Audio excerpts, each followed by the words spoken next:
বাড়ি তুমি কত বছর মন্ডলীতে যুক্ত? আমি 4 সপ্তাহ। তোমার কি সমস্যা ছিল?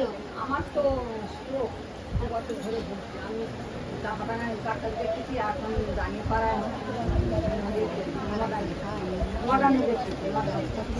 আচ্ছা, তুমি এর জন্য কোথায় কোথায় চিকিৎসা করিয়েছিলে?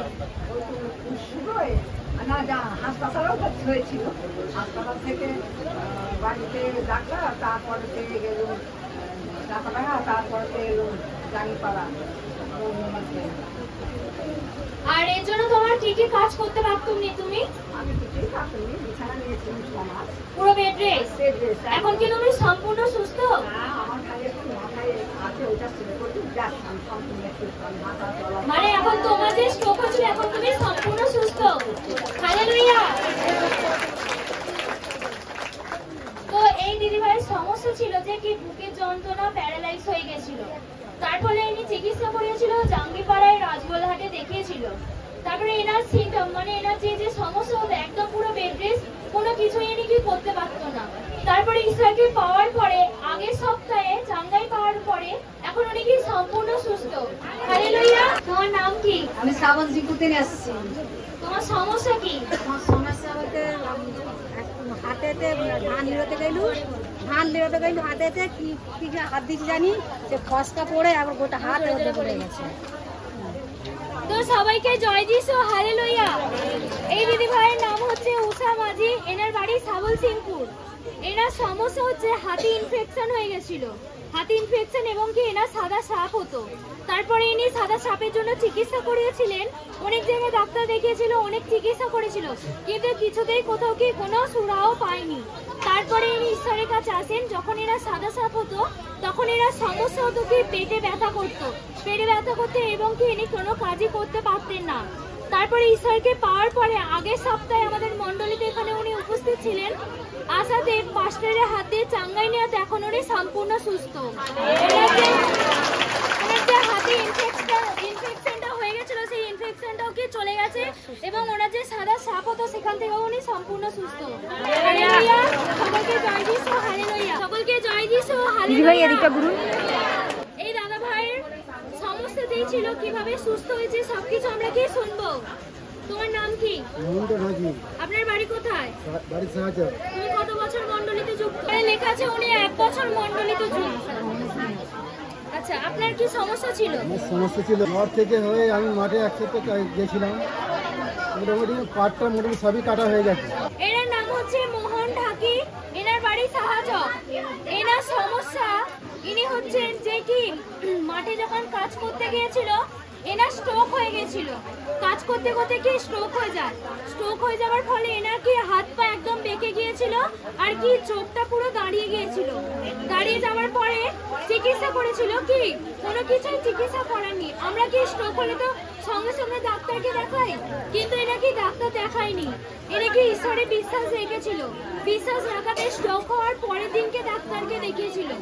তারপরে সুস্থ হয়েছে। যেদিনকে না স্ট্রোক হয়েছে সেদিনকে শুধু ঈশ্বরে বিশ্বাস রাখাতে ইনি এখন সম্পূর্ণ সুস্থ।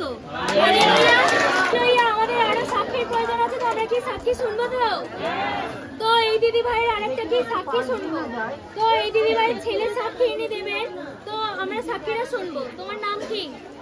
আমার নাম শ্রাবন্তী মাজা। জোরে আমি এসেছি আমতা খর্দ থেকে।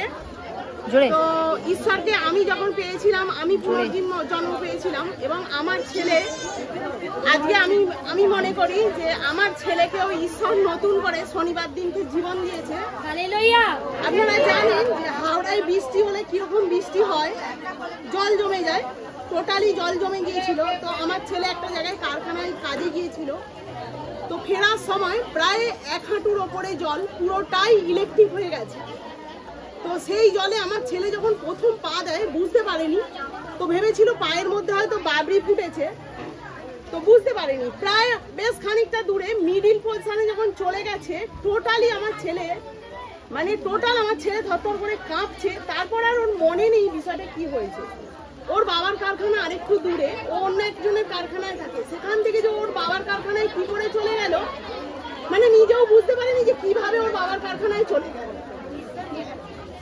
তো আমার ছেলে ঈশ্বর বিশ্বাসী, সত্যি আমার ছেলে ঈশ্বর বিশ্বাসী এবং ঈশ্বরের নির্ধারিত কাজেতেই ও গেছে। তো মানে আমাকে শুধু ওর বাবা জাস্ট জানাই যে ছেলে একটু শর্ট খেয়েছে, বাড়ি ফিরতে আমাদের দেরি হবে। তো আমার ছেলে দু একবার ওখানে এতে গিয়েছিল, ওই শক্তিদার বাড়িতে একবার গিয়েছিল, জয়পুরে গিয়েছিল, বিশেষ আসেনি আমার ছেলে। তো আমার ছেলে খুবই ফর্সা। তো আমার ছেলে যখন বাড়িতে এসেছে, মানে শরীর স্বাস্থ্যওয়ালা ছেলে তো পুরো টোটাল কালো হয়ে গেছে। তো সত্যি জগতে থাকলে কি হতো জানতাম না, মানে এ বিষয়ে মানে সত্যি যখন জলটা কারেন্ট হয়ে গেছে, বুঝতেই পারছেন কারেন্ট কি জিনিস। মানে আমার ছেলেকে সত্যি যদি শয়তান ফেলে দিত জলেতে, মানে আমি আমার ছেলেকে আর পেতাম না। তো সেই অবস্থায় যখন বলছে মা আমি পুরো টোটাল যেমন মানে খাঁচের মতন আমি দাঁড়িয়ে দাঁড়িয়ে কাঁপছি, আর আমাকে কে যেন বাবার কারখানায় নিয়ে চলে গেল। তো এই যে এমন সাক্ষী সত্যি ঈশ্বরই পারে। আমার মধ্যে বিশ্বাস ছিল এবং আমার ছেলের মধ্যেও প্রচুর বিশ্বাস আমার ছেলের, সত্যি বলছি। মানে আমার ছেলেকে আনতে পারিনি, ঈশ্বর নিশ্চয়ই নিয়ে আসবে। তো আমার ছেলেরও প্রচুর বিশ্বাস। আর আমি এই আমার ছেলের নিয়ে এবং আমি আমার সন্তানের নিয়ে ঈশ্বরের রাজ্যে বীজমণি। এবং আমার সন্তান যে এই যে 1 মাস কাজে গেছে, মানে যেটুকু কাজ শেখেনি কিন্তু যেটুকু মানে হাত খরচা দেয়, আমার সন্তান এই মাসে 1 মাস পূর্ণ হয়েছে। দশমাংশ আমার সন্তান আগের সপ্তাহেই দশমাংশ করে দিয়েছে এবং প্রথম কাজে গিয়ে সম্মানও করেছে আমার সন্তান। সেই জন্যই আজকে ঈশ্বর আমার কোলে আমার সন্তানকে ফিরিয়ে দিয়েছে। আমি চাই আমার সন্তানরা এবং আমি আমার স্বামী সবাই যেন ঈশ্বরকে অনন্ত জীবন ধরে রাখতে পারে। সকলকে জয় যিশু, জয় যিশু, হালেলুয়া। তো আমার নাম তো টুম্পা সাঁতরা, আমার বাড়ি বাজেবতা। তো আমার কি সমস্যা হচ্ছিল দেখো, যে আমি 6 বছর মন্ডলীতে যুক্ত আছি। তো আমার সমস্যা হচ্ছিল 10-12 দিন কি ঠিক রাত 2টো বাজলে 2-2:30টার সময় কি যন্ত্রণা হতো, এতটাই যন্ত্রণা হতো, খুব কষ্ট হতো। যখন একা থাকি, একা বসে বসে উঠে কি রাত্রিরে উঠে অন্য ভাষা করেছিল। তো অন্য ভাষা করি, তো তারপরে আবার বেশ 10-12 দিন হচ্ছে। তারপরে কি করলাম, ফাস্টিং দেখে বীজ বুনে দিলাম। তো বীজ বুনে দেওয়াতে যন্ত্রণা স্তব্ধ হয়ে গেল। তারপর দেখো আবার কি একটু ব্যথা করতো ঠিক ওই টাইমে, সারাদিন আর কিছু থাকবে না, ঠিক রাত 2-2:30 থেকে ওই শুরুটা হবে, আবার যেই প্রার্থনা করবো ভালো হয়ে যায়। আবার দেখো একটু ব্যথা করতো। আর আগের সপ্তাহে কি বলেছিল যে এরকম 24 ঘন্টার ফাস্টিং। তো 24 ঘন্টার ফাস্টিং এতে ওই ব্যথাটাও কি চলে যায়, খুব সুন্দর। জয় যিশু, হালেলুয়া।